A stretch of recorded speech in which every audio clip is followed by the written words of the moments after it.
இது மகிமை நேரம். கர்த்தருடைய பரிசுத்தமான நாமத்திற்கு ஸ்தோத்திரம் உண்டாவதாக. இந்த நாளிலும் ஆண்டவருடைய வார்த்தை உங்களோடு பகிர்ந்து கொள்வதிலே மகிழ்ச்சி அடைகிறேன். நாம் தியானிக்கும்படியாக தெரிந்து கொண்ட வேத வசனம் நீதிமொழிகள் 10ஆம் அதிகாரம் 22ஆம் வசனம். கர்த்தரின் ஆசீர்வாதமே ஐஸ்வர்யத்தை தரும், அதனோடே அவர் வேதனையை கூட்டார்.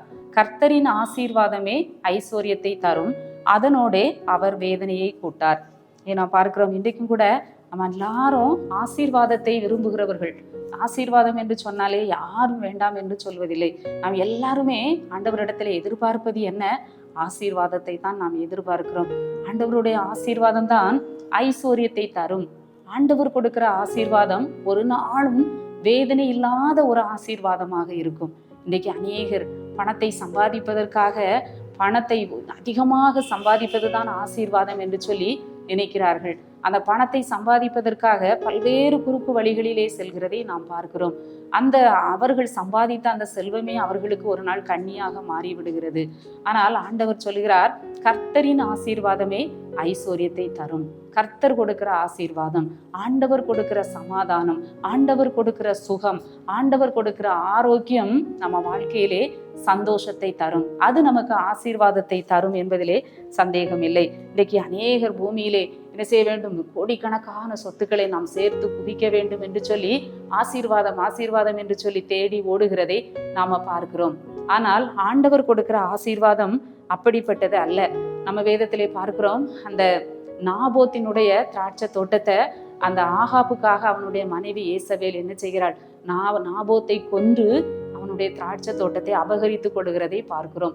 நாபோத்திடத்திலே சொல்லுகிற இந்த ஆகாப்பிடத்திலே சொல்கிறார், போய் நீர் என்ன செய்யும்? அந்த திராட்சை தோட்டத்தை எடுத்துக்கொள்ளும் என்று சொல்லுகிறதை பார்க்கிறோம். இது ஆசீர்வாதம் அல்ல, இது வேதனையை கொடுக்கிற ஒரு ஆசீர்வாதம். இதை நம்ம ஆசீர்வாதம் என்று சொல்லவே முடியாது. இன்றைக்கு இதே போல எத்தனையோ காரியங்கள் உலகத்திலே நடக்கிறது. ஆனால் அது வேதனையை கொடுக்கக்கூடிய ஒரு ஐஸ்வர்யம், அது வேதனையை கொடுக்கக்கூடிய ஒரு ஆசீர்வாதம். நம்ம கூட சமீபத்தில் பத்திரிகையில பார்க்கிற பொழுது ஒரு பெரிய ஒரு அரசு அதிகாரி தன்னுடைய மனைவியை திருப்திப்படுத்த வேண்டும் என்பதற்காக லஞ்சம் வாங்கும்போது நகைகளை லஞ்சமாக வாங்கினாராம். இப்படி கோடிக்கணக்காக நகைகளை லஞ்சமாக வாங்கி கடைசியில ஒரு நாள் என்ன செய்தார்? பிடிபட்டார். அன்றைக்கு அவர் வெட்கப்பட்டு தலை குனியக்கூடிய ஒரு சூழ்நிலை வந்தது.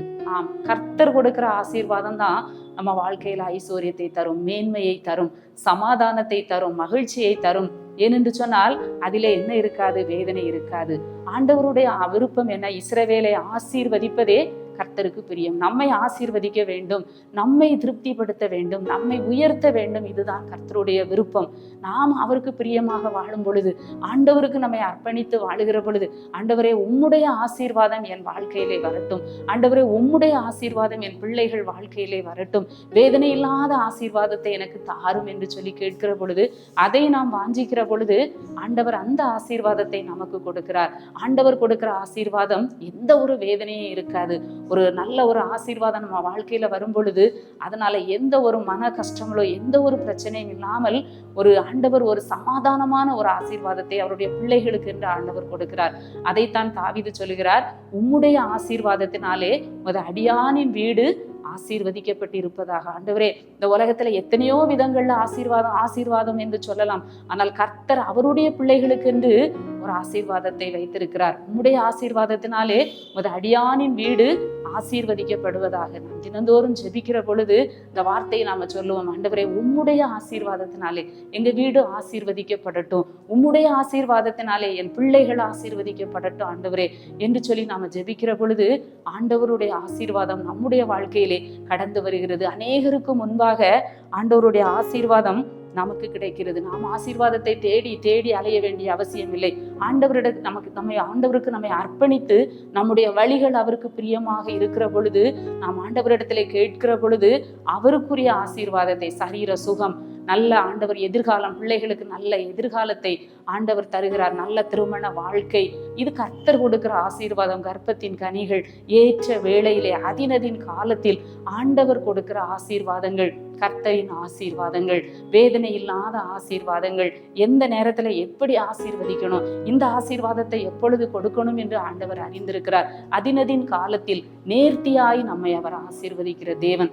நாம் அவருக்கு பிரியமாக வாழுகிற பொழுது, நாம் அவரிடத்திலே கேட்கிற பொழுது ஆண்டவர் நம்மை நேர்த்தியாய் ஆசீர்வதிக்கிறார், சிறப்பாய் ஆசீர்வதிக்கிறார்.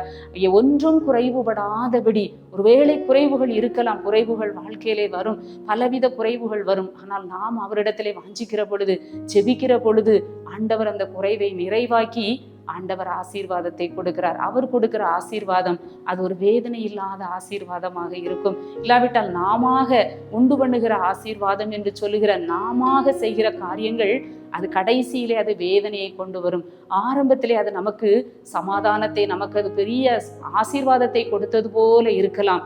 எத்தனையோ பேர் லஞ்சம் வாங்கி அநியாயமாய் சம்பாதிக்கிற ஐஸ்வர்யம், பிறரை காயப்படுத்தி சம்பாதிக்கிற அந்த ஐஸ்வர்யம் அது என்ன செய்யும்? அது வேதனையை கொண்டு வரும் என்று சொல்லி நாம் அறிந்திருக்கிறோம். ஒருவேளை லஞ்சம், பரிதானம், இன்னும் கூட அதிகமான வட்டி பணங்கள், இதெல்லாம் நமக்கு ஆசீர்வாதத்தை கொண்டு வராது. ஒரு நாளும் தேவ ஆசீர்வாதத்தை அது கொண்டு வராது. உலக பிரகாரமான செழிப்பாக காணப்படலாம், உலக பிரகாரமாக அது ஒரு பெரிய ஆசீர்வாதமாக காணப்படலாம். ஆனால் ஆண்டவர் கொடுக்கிற ஆசீர்வாதம் என்று ஒன்று உண்டு. அதுதான் ஒரு சமாதானம், அது ஒரு மகிழ்ச்சி, தெய்வீக சுகம், அது ஒரு ஆசீர்வாதம்.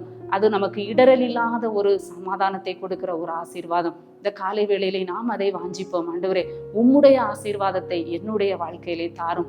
உம்முடைய ஆசீர்வாதத்தினாலே என் வீடு ஆசீர்வதிக்கப்படட்டும் ஆண்டவரே, என் குடும்பம் ஆசீர்வதிக்கப்படட்டும் ஆண்டவரே என்று சொல்லி நாம் அர்ப்பணித்து ஆண்டவரிடத்திலே கேட்கிற பொழுது ஆண்டவர் கொடுக்கிற வேதனை இல்லாத ஆசீர்வாதம் நம்முடைய வீட்டிலே, நம்முடைய வாழ்க்கையிலே காணப்படும்.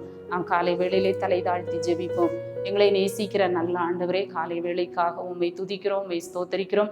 கேட்ட வசனத்துக்காக உமக்கு நன்றி செலுத்துகிறோம் ஆண்டவரே. நாங்கள் ஏங்கி கொண்டிருக்கிறோம். கர்த்தரின் ஆசீர்வாதம் எங்கள் வாழ்க்கையிலே வேண்டும், கர்த்தரின் உயர்வு எங்கள் வாழ்க்கையிலே வேண்டும் என்று சொல்லி எதிர்பார்க்கிறோம். ஆவிக்குரிய இஸ்ரவேலர்களாகிய எங்களுடைய வாழ்க்கையிலே எங்களை ஆசீர்வதிப்பது உமக்கு பிரியம். எல்லாவற்றிலும் நாங்கள் வாழ்ந்து சுகமாயிருப்பதை நீர் விரும்புகிறீர். உம்முடைய வார்த்தையின்படி எங்களை ஆசீர்வதியும், அதை பெற்றுக்கொள்ள எங்களை தகுதிப்படுத்தும். மீட்பர் இயேசு கிறிஸ்துவின் மூலம் ஜெபிக்கிறோம் நல்ல பிதாவே, ஆமென்.